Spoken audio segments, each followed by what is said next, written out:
బతుకంటే బొమ్మల ఆట అని తెలుసు, కథ అని తెలుసు,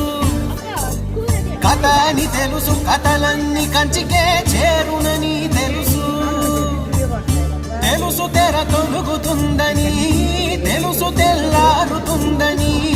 తెలుసు ఈ కట్టె పుట్టుకుమంటదని, తెలుసు ఈ మట్టి మట్టిలో కలిసిపోతదని, ఇన్ని తెలిసి ఇరకాటంలో పడిపోతావు ఎందుకని మాయ